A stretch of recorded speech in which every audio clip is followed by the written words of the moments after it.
මොන දේ කරත් කොණ්ඩේ වැවෙන්නේ නැද්ද? අහුරු පිටින් කොණ්ඩේ ගැලවී යනවද? අකලට හිසකිස් වැටෙනවද?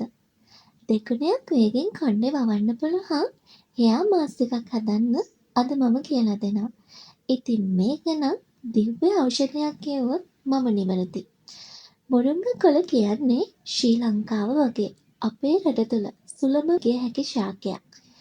ඒ වුණාට මේ ශාකයෙන් නිසියාකාර ප්‍රයෝජනය ගන්නවාද කියන ගැටලුව නම් තියෙනවා. මුරුංග කොළවල අඩංගු වන විටමින් මෙතෙකයි කියලා කියන්න බෑ. ඒ තරමටම ඖෂධීය වටිනාකමක් තියෙන ශාකයක් කිව්වොත් මම නිවැරදි. මේ මුරුංගවල විටමින් A, B, C, බයෝටින් අඩංගු වන නිසා කොණ්ඩේ ඉක්මනින්ම වවා ගන්න, කොණ්ඩේ ගැලවී යාම අඩු කර ගැනීමේ හැකියාවක් පවතිනවා. ඒ වගේම තමයි ඔමේගා 3 අඩංගු නිසා හිසකිස් ඝනකම් කර ගැනීමේ හැකියාවක් තියෙනවා.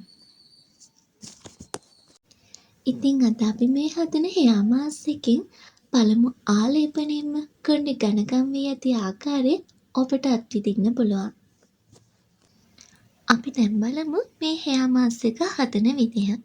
මේ හෙයා මාස් එක හදාගන්න අපිට මූලිකවම ඕනේ වෙන්නේ මුරුංග කොළ.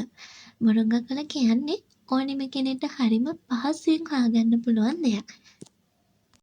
මේ මුරුංග කොළ ටික හොඳට සෝදලා පිරිසිදු කරලා අරගන්න වග බලා ගන්න. ඉතින් මේ මුරුංග කොළ ටික ඊට පස්සේ අපි බ්ලෙන්ඩර් කප් එකකට දාගෙන ඔයාලට පුළුවන් මෙතනදී යෝගට් එකක්, මී කිරි ටිකක්, එහෙමත් නැත්නම් පොල් කිරි කොහොම හරි එකක් මේ ඕනිම දෙයකින් එකක් පමණක් එකතු කරගන්න. ඉතින් මේ දේවල් මගෙන් ඔයාගේ කොණ්ඩේ ගොඩාක් වෙලාවට පිදුරු වගේ වෙලා නම් කොණ්ඩේට හොඳ තෙතමනයක් ලබා ගන්න පුළුවන් මේ දේවල් එකතු කිරීම මගින්. ඉතින් මේ තියෙන්නේ බ්ලෙන්ඩර් කරගත්ත මුරුංග කොළ හෙයා මාස් එක. ඔයාලට පුළුවන් මේ හෙයා මාස් එකට බිත්තරයක් එකතු කරගෙන හිසේ ආලේප කරන්න. එහෙම නම් මේ විදිහට ආලේප කරත් කිසිම ගැටලුවක් නැහැ. හිසකිස් වැවීම සීමා වන්න බොහෝ දුරට හේතුව වන්නේ මේ හිසකිස් වලට පෝෂණීය බව අඩු බව. ඉතින් ශරීර අභ්‍යන්තරයට අපි පෝෂණය ගන්නා වගේම ශරීර බාහිරවත් අපේ කේශ මූලයන්ට පෝෂණය ලබා දෙන්න ඕනේ. ඉතින් මේ හෙයා මාස් එක මගෙන් ඔයාගේ කොණ්ඩේට අත්‍යවශ්‍ය වන විටමින්ස් වර්ග, සිංක්, යකඩ, ඇමයිනෝ අම්ල මේ වගේ විටමින් වර්ග ගණනාවක් ලැබෙනවා. ඒ නිසා ඔයාගේ කෙස් කලම දිගට ඝනව කරගන්න පුළුවන්. ඒ වගේම කේශ මූලයන්ට හොඳ තෙතමනයක් ලබා දෙනවා.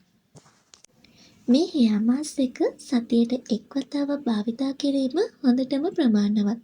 පළමු ආලේපනයෙන්ම පැහැදිලි වෙනසක් ඔබට බලා ගන්න පුළුවන්.